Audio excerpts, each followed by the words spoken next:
And in her presentation of herself in her website online, she says that whatever format she's using, she works on the end of the world as we know it and on the world to come, and works on those people who will make this transition happen, which I think we see very much in this film.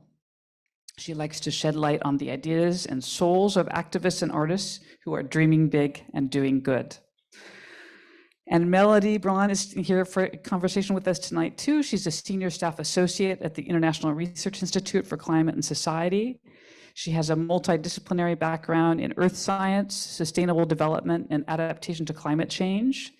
And her work focuses on the design and support of strategies to improve integration of climate information into decision-making processes to increase preparedness, response, and resilience to climate impacts. She's particularly interested in systemic and transdisciplinary approaches to bridge the gap between decision makers, climate scientists, and policymakers. So thank you so much for being here. Thanks, Flore, for coming to join us this evening. I just want to start by saying that this is I think the third time that I've seen this film, and I was struck by, well, so many things. It's such an amazingly moving film, and the image towards the very end of the enormous garbage pile. I think it's Bantar Gebang, which is the largest dump in Southeast Asia.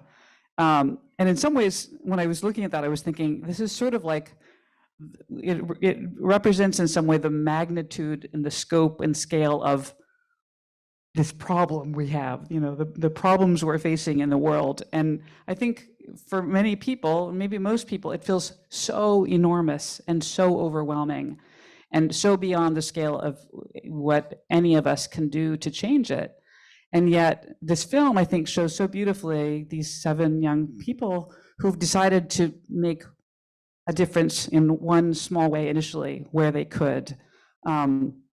I think it's is it Rene in Brazil, who says, people ask me if I'm changing the world, I'm changing my community, I'm changing my neighborhood. So I like very much the juxtaposition between the magnitude of any one of these problems that's highlighted here, and the fact that you show so beautifully people who are deciding to take one step initially to make a difference in one way, and it adds up to a big change. And at the end, I forget which one of your protagonists said, "What's bigger than us is us," and there's a bigger you in you, and that's such a beautiful source for the title of this movie. So, and then I thought I would just give Mélody maybe an opportunity to give a first response to the film, and then we'll ask you some questions. And we will make time for questions from the audience too, so I hope you'll be thinking about what you might want to ask or comment on. Yeah, it's funny. I also really love that quote of, there's a bigger you in you and you have to let it out. I think that also really resonated with me. I'm 35 and I've been working on adaptation to climate change for about 10, 12 years. And so when I started, I was the age of the people in the movie. And so me, because I think at that age, you need to find community. And when I was their age, we were not in the situation that we're in now. It's a lot worse now, but there's also a lot more gathering of the youth, and they're really getting together. They're really putting pressure on the governments. They're really putting pressure on companies. They're putting pressure on at all levels. And it's beautiful, and it wasn't really the case for me, but I had the same questions, like, what can I do to contribute? And so the fact that you're showing those examples of how young people at their own level on very, very different issues are trying to make a change in their community that then resonates, that's way bigger than them to address that challenge. And so to me, really, like that idea of, one, you're not too small to make a difference, and two, it's really important to find that sense of community in order to be able to create that change. And I thought it was so beautifully said in the story. So did you want to say something? No, okay. Just thank you. Well, I was gonna maybe start by just asking you've been writing for a number of years. This is your first film. What was it that made you want to move from writing to film? Did you feel like there's something you can do in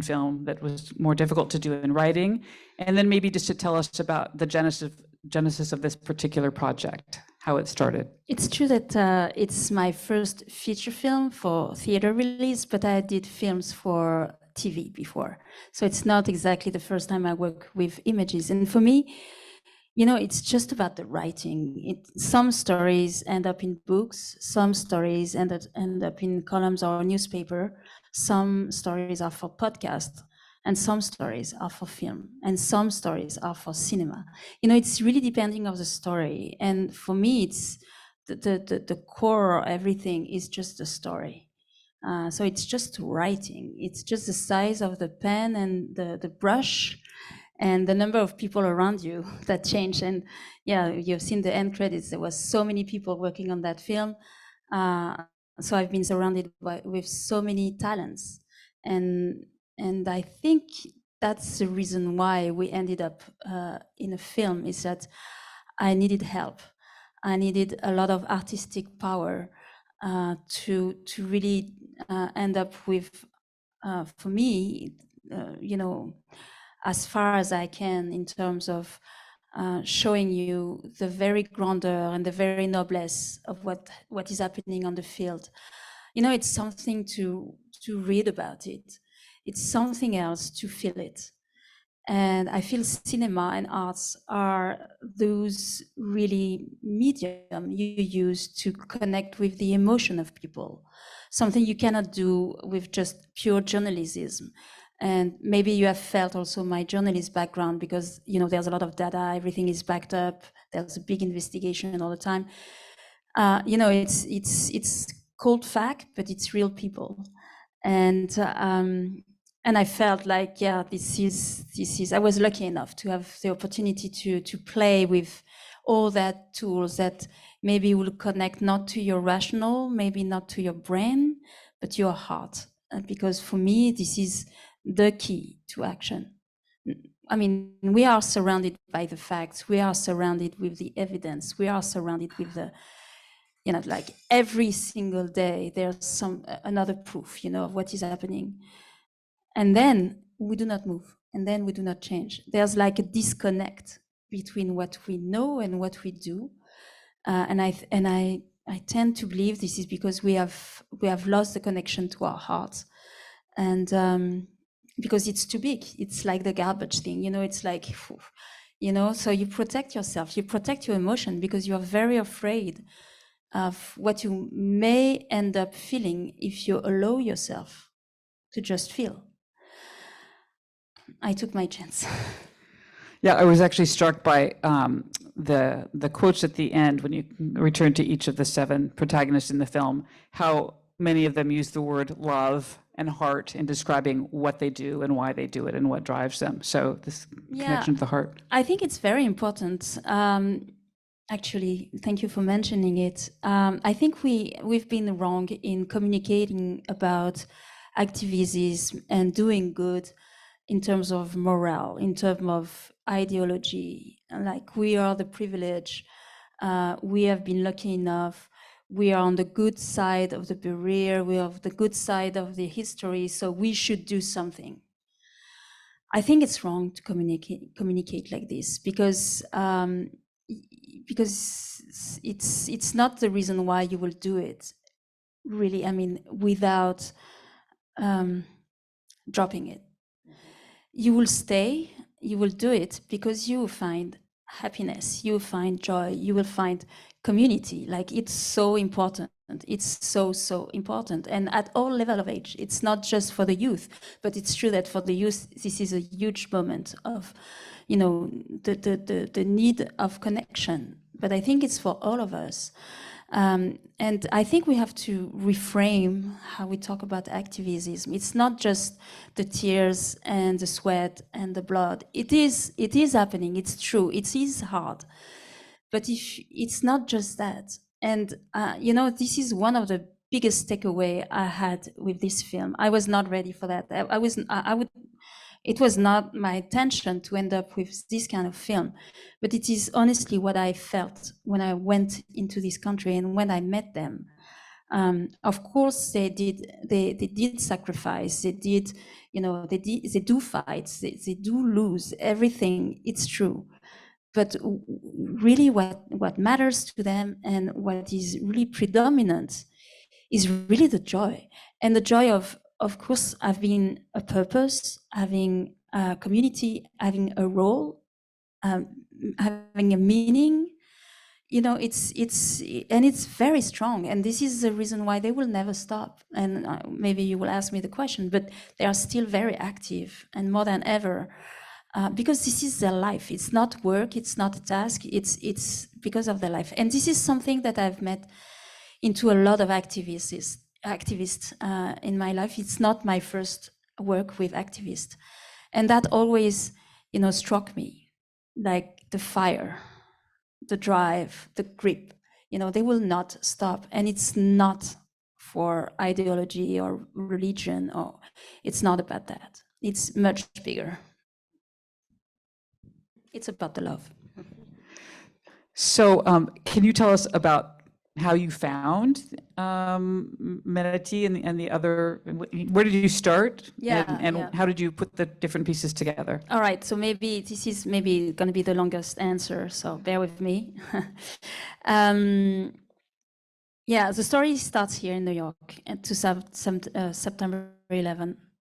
I was there, I was in a totally different career path. I was an entrepreneur, extremely, sorry for that, but I'm going to make it short, that the capitalist pig, like I was that. And I was on the 26th and 5th on the rooftop of my building, and I witnessed everything, as I guess a lot of people in the room. And for me, it changed everything. Of course, well, I'm French. I was super young. I was 24. I had no family. I was an entrepreneur in a position of responsibility for a small team. And of course, I was afraid, like everybody, but the very feeling I had was that of shame. And I had the intuition that if we were receiving this kind of, feedback, it was probably because we were sending a signal that was disastrous. And I was part of this signal, nurturing, being an entrepreneur, being in this mood of, my priority was to get rich and to be the best and all of this kind of thing, And I felt shame. And since then, I'm wondering about this shame. I'm wondering where this is coming from. Why? What is it that we are doing to this world that we ended up receiving these kind of things? So maybe, September 11 for me was just like a window, like a portal to this kind of stuff. And since then, I have totally, let go of this career and started wondering about the shame. Honestly, this is what I do. And I started with books. I've studied macroeconomics. And so I started investigating, this system we are in through fiction. So I mixed macroeconomics and fiction and did books. And in France, they did pretty well. So I did 4, and then TV went to me and asked for more things, etc. The more I question our system, the more I dig into it. I worked a lot with maybe somebody, Lawrence Lessig, Harvard professor, on the influence of money in politics.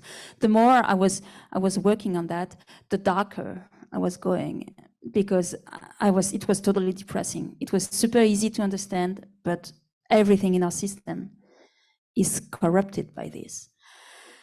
So for me to resist despair and to have some level of sanity, I had decided to, tell the story of the activist and the entrepreneur and the artist, all of those that were trying to, shed light on other options, how to behave, how to work, what is our relationship to the world, etc., etc.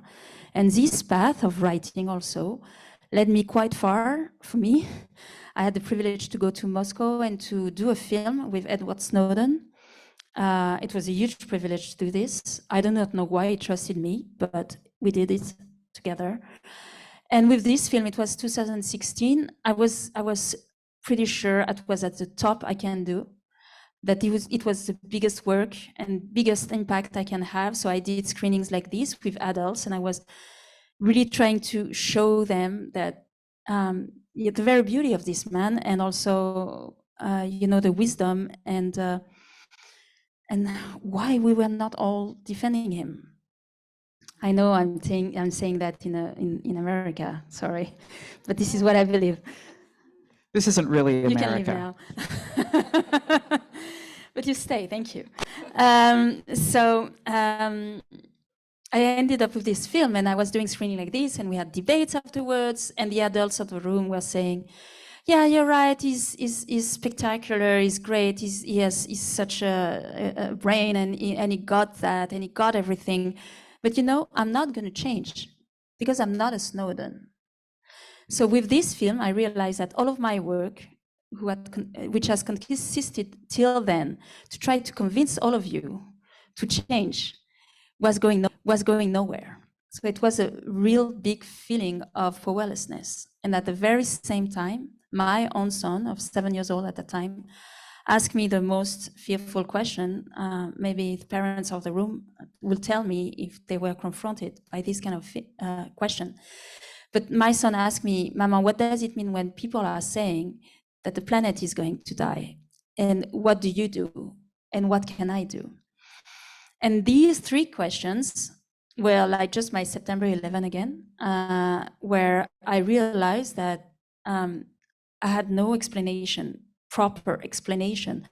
Of course I had the rational, of course I had the fact, of course I have some sort of explanation. But I was just reading in the eyes of my kid that the more I was answering, the deeper the anxiety was going. Like everything that I was proposing, I was saying was just like a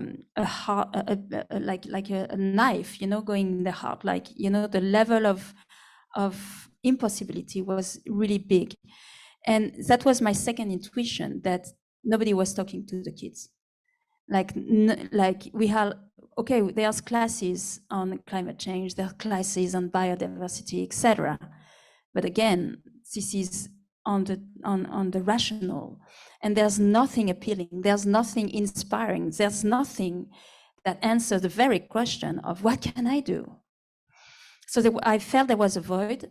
And since my work on the adults was not working, and since I felt that on the youth, nobody was really talking or trying, maybe a lot of people were trying, but it was not working. I felt there was a void. I said, okay, I forgot about the adults. I have tried for 20 years almost. It doesn't work. I'm going to try with the youth. At least I would do my part. So the conversation ended up 1 hour and 30 minutes afterwards with a lot of tears from my side. And I promised my kid I would do a film for him on pollution. And he went back to school, and I jumped on my computer, and I went to a search engine and typed youth, active, pollution, somewhere please. And Melati just went out of my screen, like, where she was, it was the TED conference, and she was 16 and was like, what is it? I mean, young people like this. And it was 2016, like Greta was not there already, etc. And I did this little film for my kid for an Arte French-German TV channel. So I went to meet with Melati in Bali. We did this little film together. She was extraordinary on camera, and but not only off camera. I interviewed her, and I said, yes, this is fantastic, but by the way, how do you do? And that was the third moment where it was very important. She said, yeah, well, this is my second burnout. I'm 16, it has been 4 years already, and I'm too alone, and we're not going too fast enough. So I'm going to explode. I feel it, etc., etc., etc. And the mother feeling in me say, okay, Melati, I cannot do anything with time. The fact that we are not going fast enough, I cannot do anything. But I can promise you that you're not alone. Because I have worked with activists, and I know that solitude is killing them, literally. Like they would stop, or they would stop themselves because of solitude, because we are not paying attention, because they are feeling too alone. and when Melati told me that at 16 she was already at her second burnout, I could feel like the voices of other activists I knew. I say, no, no way, not this one. And I promised Melati that she was not alone. So we started the film like this. And I hope I convinced her. Yeah, actually, so it's really interesting. The process of making that film seems like it was really interesting. So what was the role of Melati in choosing all the other activists and in how you were going to tell the story? Can you tell us about that process and the whole participatory process that you had in between filming, in between interviews, all of that? Well, since the very beginning, we felt that it was much more than a movie. We also felt that, we had to, maybe we felt very contaminated with Melati saying we do not have time. So everything that we would learn, we will immediately give it away. Like we do not care. We did not care, about the distribution rights, or we were the producer also. So we just like, okay, we will not wait for the film to be over to tell the story as it happens. So yes, we had a crowdfunding campaign. We had like maybe 1,200 people committing some money to us. That was awesome. Then after each filming, we would go back and do a public debrief, free for everybody, whether they would have participate to the crowdfunding campaign or not. And it would like last maybe 2 hours, and we just tell what we had just experienced in Malawi, etc. So 7 debrief, 7 because 7 countries. And this is where I learned the most. It was the most important thing in making the movie, because I was immediately feeling what people were, how they would react to this kind of insight, or this kind of story, or this part of the story, etc. I knew the refugee thing was enormous. I knew Greece was enormous. I knew memory was like, touching the heart of everybody, but also inside the story, I immediately felt that there was big milestone. So it was really interesting in terms of creativity, because we filmed during 7 months, so 10 days per country, 7 months in a row. And at the end of 7 months, you're like just like 300 hours of rushes. You're just like, my brain is exploding. But because we had this debrief, because we filmed it, we taped everything of editing, we just like play it, and the film was there. Honestly, it was like magical process of participation. Melati, really, the work with her was really happening on filming, in the countries. It was a back and forth discussion between myself and her, about the country, about obviously the protagonist, but also about her own feeling. And Melati went through a huge arc, of emotion and of knowledge. And I saw her change during the process. That is the reason why the film is respecting quite a lot, because she's not the same at the end of the film, and it's not tricked. It's really what happened. And so there was a lot of discussion. There was a lot of, honestly, fights also. It was a really, it was challenging for her and challenging for me, but it was a huge, it was maybe the most interesting part also for me, because she's so smart and so courageous. When like, for example, Lebanon, it was the first filming, and she arrived 18 years old without any parents, a small suitcase at the Beirut airport. And she said to me, okay, I'm ready. What do we do? And this appetite for the world and for learning, like she's a great learner, and this is the best, because it's we have too many people believing they know. While I think the very good attitude is to say, I do not know, but I want to learn. And she has this great courage in her. And in terms of writings, honestly, I really wanted her to be credited as an author of the film because, yes, this is her generation. This is also her very big fight and concerns. And myself, I'm just, it's the American, of course, concept that I'm stealing you, but I just felt I sat on the shoulders of giants, Melati being one, but the other characters also. And that was a big, big surprise. Like, yes, we could have checked them, on paper. But, the very meeting of them and the very humanity of them was just like a total jewel for me. And I was not expecting this, like the deep, connection I had felt with each of them and that she felt. And this is the other spot, because you go somewhere for 5 to 10 days and you have cameras everywhere and you're supposed to not be there. And you obviously disturb a whole ecosystem. Imagine Uganda with all these kids, and we arrive with our skins, our gears, etc. Obviously, we disturb everything. And the whole point is to try to have people forget us.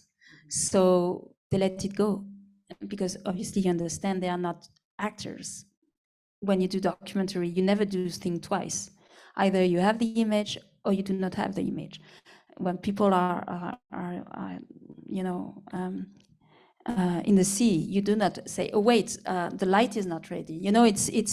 You always like you're playing, you're capitalizing on what is happening in front of your eyes, and you have to be super awake and super aware of everything is what is happening. This is the reason why I love documentary, and Melati was playing with that also a lot and suggesting, for example, the walk on the wall. It's the last shot that we filmed, really the last one. And I think we were all on steroid. I don't know what happens, but like Melati, who is,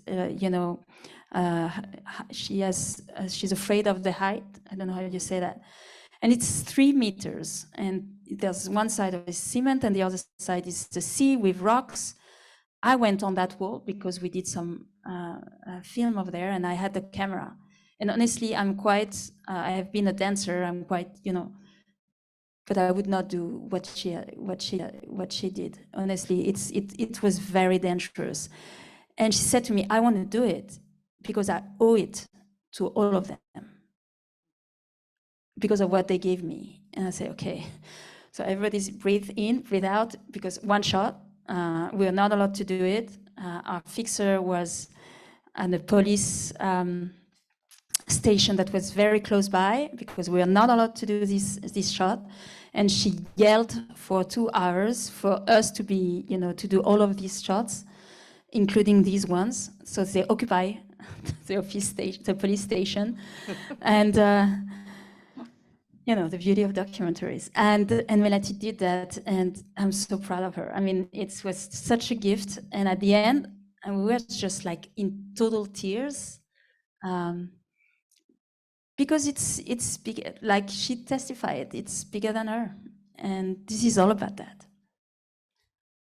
Wow, that's quite a story. I want to give people in the audience a chance to ask a question. Yeah. So there's a microphone up here. So if you have a question or a comment to the film, to Flore, please just step over here so I have an idea of how many people might have a question or a comment. Do you want to ask another question while people are? Yeah, actually. So I assume the process of making a movie is this giant thing that you see and think about in your head for a long, long time. And then for, I guess, more traditional movies, once it's done, you can turn the page. But for this one, this is not the end, right? So this is the beginning of something bigger. Can you tell us a bit more about what comes after this? Yeah, for us, the release of the film is really the beginning of the journey. And it's true, it's never like this. Like people in the cinema industry are keeping on saying, "Have you moved on? Do you do something else?" And I was like, "No," because this is the whole point. I mean, even in our industry, you know, we are overproducing films. We are overproducing message. All of the message are here. Everything that we need to hear is there. What we do not have is the attention. What we do not have is the patience.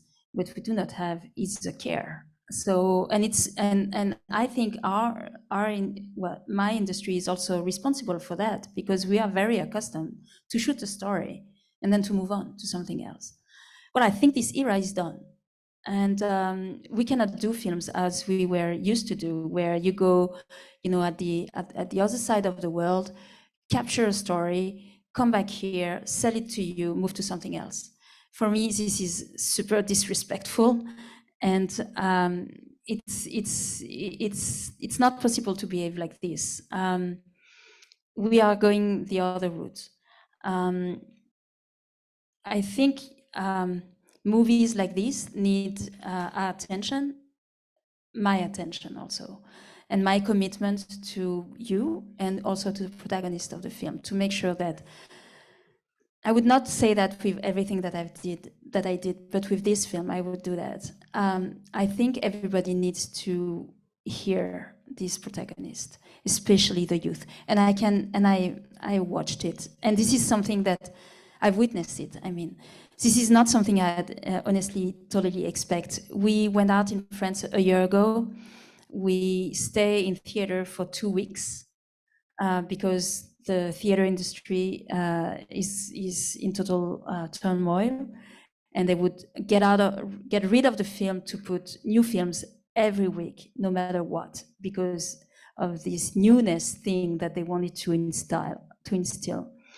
Plus of that, there was a couple of Marvel going out, James Bond, Matrix. So let's have the screen for these big blockbuster when the money is going to be good. So, you know, all the investment of the cinema industry in films like this is gone, at least in France. So 2 weeks after the release, we were like nowhere. And something happened.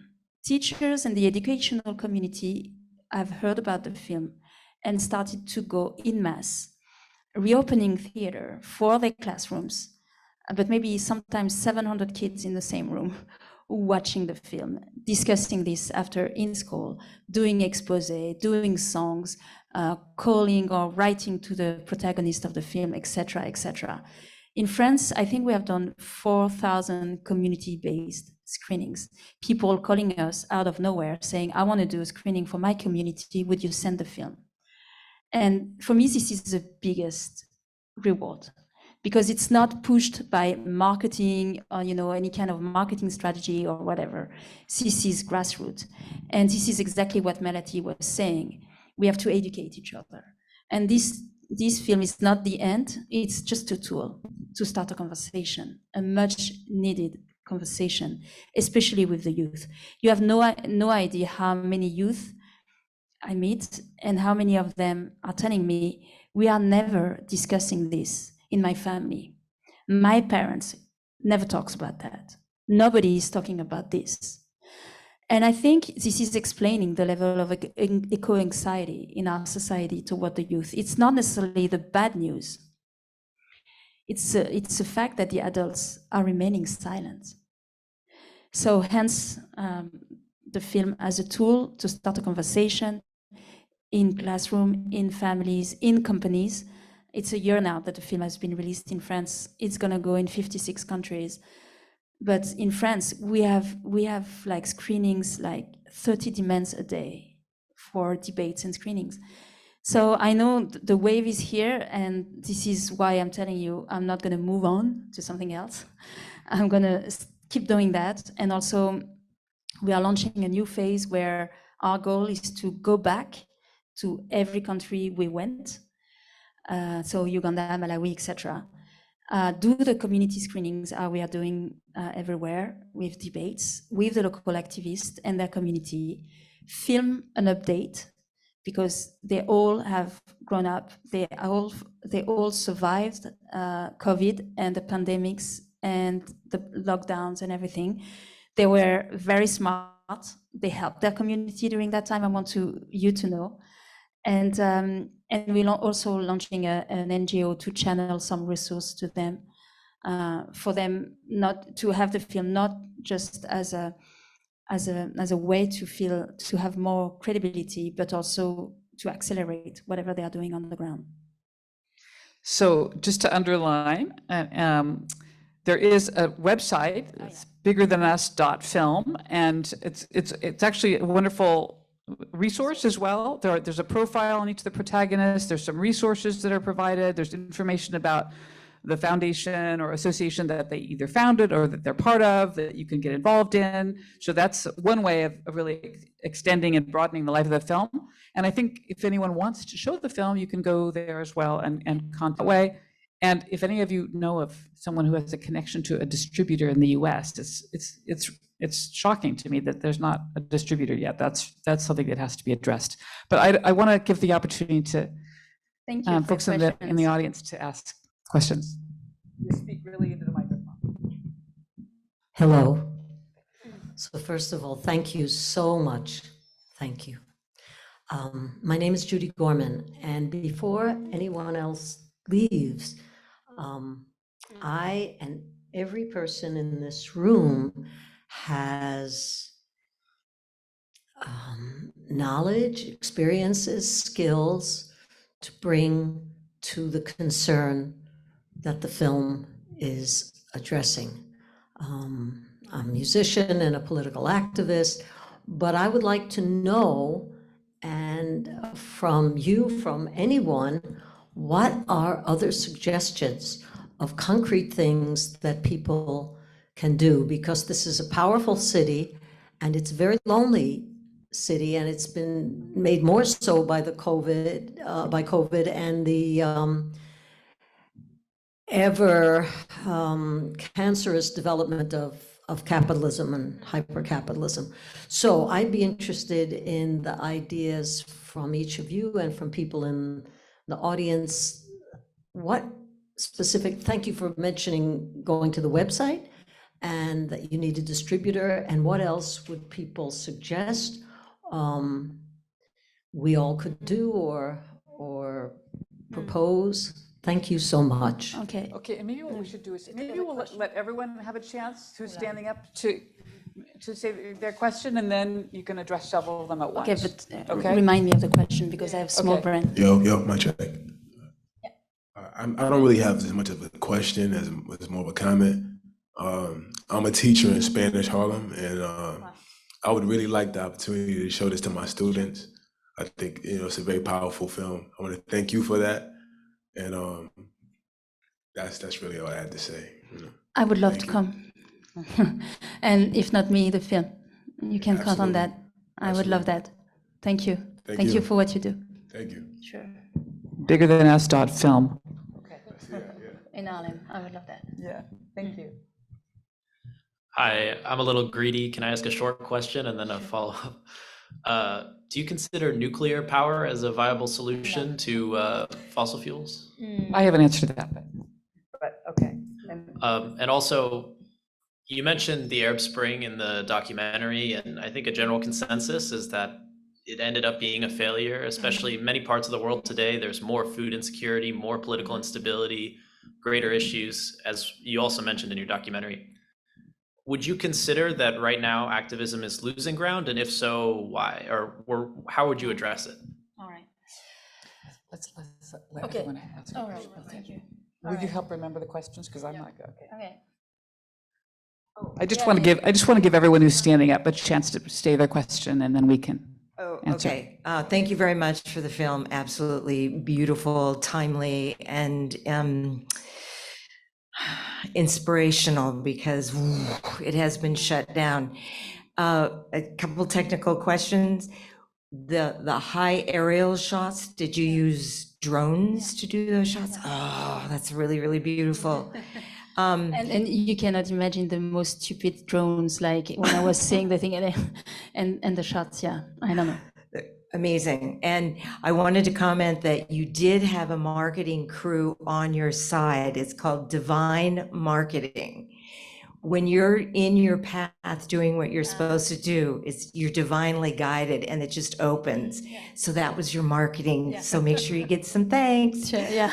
The other thing is, I'd like in connection with this and beyond, there's a man that you might want to look up. His name is Dr. Stephen Greer, and he has a film coming out called The Lost Century.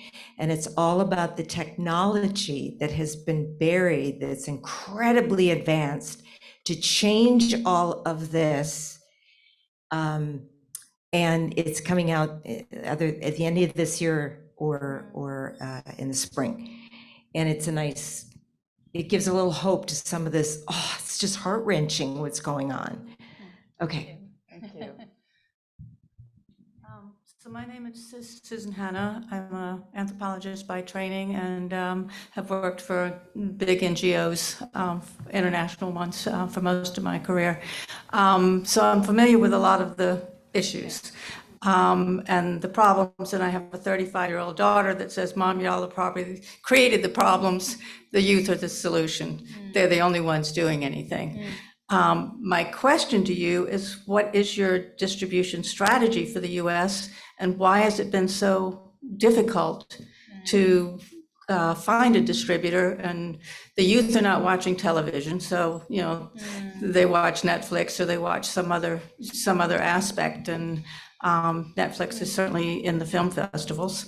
That's not the only one, but I'm just wondering what your distribution strategy is for the US and what the problems are. Okay, maybe I'll start with this one because it's easy. Yes. And then, sorry. But we have a sales agent who did a pretty good work. Again, 56 country for a documentary, a French documentary, it's good. But the US, it's not that we didn't try, and we did try Netflix, but they would not care. They would not, they said, this is not our line. This is not for us. I'm sorry, but this is, I was also quite naive in thinking that, the US would be easy. It's such a, hopeful film, but no, they would not take it. And I think the theater industry here is, the catastrophe is even bigger than in our own country, in Europe. So I think the industry is quite weak at this time. Everybody is going for big license, whatever thing. But honestly, we tried. We were not taken at. We tried Sundance. We tried all the big festivals. They would not take us. And we did the biggest festival in Europe and in Asia. But the US, I do not know. I just don't get it. I have the list of all the distributors we have reached out, and it's just no. And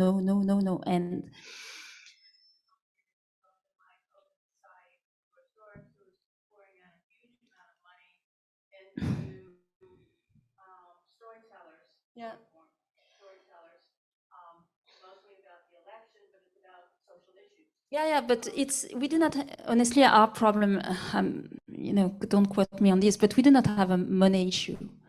We have a door issue, like they are not opening the door. It's not about, the level of strength. We could have still more, but, it's not our weakness. Our weakness is that we are not American. And I think if we had had an American producer, it would have been different. But yeah. No, they have the same problem. Yeah, well, we would be in the airplane soon. I mean, it's not a. You would tell me the company, but the airlines, but okay. So this is such a big crowdfunding project, and there's so many people that are asking for the movie. Like, I mean, this is probably a very naive question, but can you put something online where people can actually reach out to Netflix and say, we want to see yeah, things maybe like we should that? do that. Like, yeah. People pushing and reaching out because they respond to the demand. Well, honestly, it's true, but my obsession these days is really, you're right. You give me another idea, but the petition thing, I was more thinking about, in France, what we are trying to do is to have the Minister of Education and Superior Education commit to the film, so it becomes mandatory for all of the students and pupils to watch the film. And I would rather go to this kind of allies, well, at least in Europe, but maybe I lack self-confidence of doing these kind of things for Netflix. if you want, I can exactly tell you about a discussion I had with this, well, the Netflix team is in France. The moment I hang off my, the conversation was done, I promised myself I would never talk to them again. I mean, what they are doing to the filming industry. Yeah, I mean, yeah. It's bad. It's honestly very, very bad. So I think they changed their editorial, and they really told us that this kind of film, traveling to countries, asking about the lives of people different than us, was really not something they would do anymore. That it was not interesting, that people would want to know more about how the backstory about Tinders and this kind of thing. They will, yeah, I had exactly that quote, but they would never, you know, like this kind of film is really passé and for another century. So that was, we just pull out the plug, Netflix, for my kids actually. Yeah, alors, so, but now you have to remind me the question, because this one was easy. There was a question about nuclear, if you think nuclear is the solution, and another one about... I think I would not waste your time on that. And what I think about nuclear, it's not my role. About the technology though, but that's, no, but I mean about the technology, but my, you know, I do not know about this film that is coming, but this very thing that technology will save us is exactly what I'm resisting. I think all the solutions to our problems are there. Yes, they are technological. They are also political. They are in the accounting, what we value technically. They are in the laws. We have all the solution. What we do not have, and this is Snowden's, what we do not have is a cultural incentive to implement them. What we do not have is a new definition of what is good and what is bad, or maybe forget about this good and bad thing, but what is useful. Where is life? And how, you know, what we do not have is a set of priority that would protect life. And unless you touch this, nothing will happen. Like, yes, the technology will come, but we will just accelerate the level of destruction, because we are not thinking about that. We are not thinking about the level of destruction. And this is the reason why my little fight is on the cultural side. I really believe we need a cultural shift before anything, because if not, all the great solutions our genius here and there can imagine will never go out, never ever, especially for the politician who are at this time absolutely not, they have no reward in trying to go into that route, because the political will is not there from the population. The moment there's not only the youth in the streets, the moment, you know, like we all in this together, things will change. But at this stage, in France, the youth is nothing in terms of votings. They are not going to, they are not contributing to the election cycle. Hence, the politicians say, oh yeah, well, I do not need to listen to them. Anyway, they do not vote.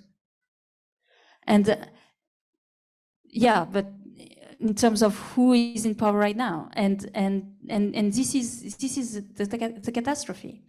So I think we are all in this together, and we certainly, obviously, you will not, I hope, go out of this room thinking that yes, the youth gets it, and now I can rest. You know, this is not about this. This is absolutely not about this. And there was a question about the intergenerational, I think, aspect of this. They need you. We need everybody in this battle. They need our support. They need our protection.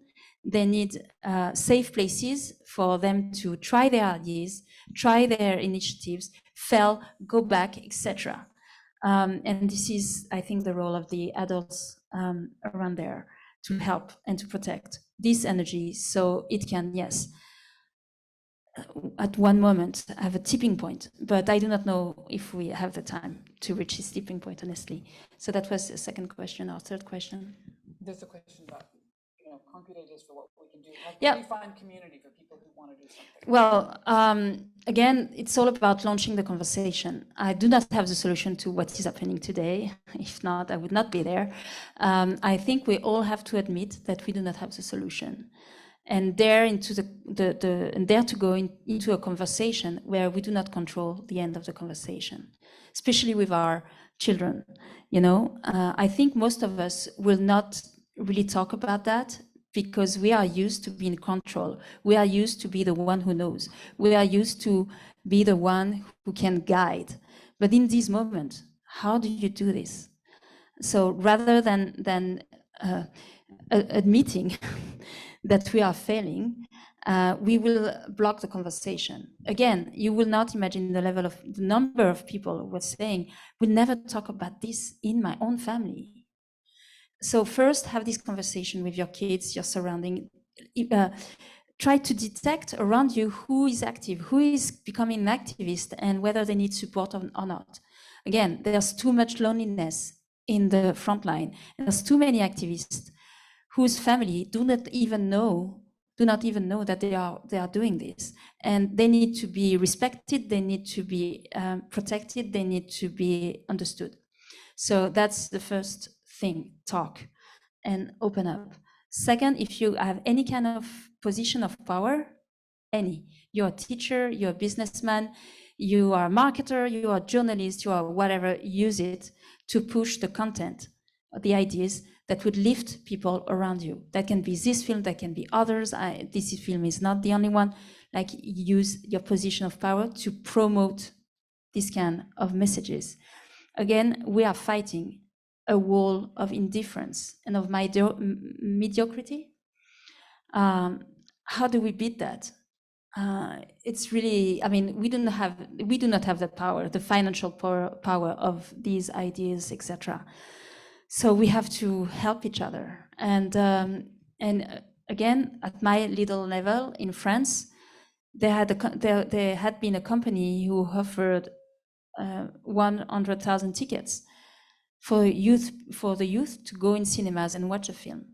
This is how the whole community screening started, because we had a support for a private company who decided, from one person in one private company, who decided to say, I want all the youth of this country to watch the film.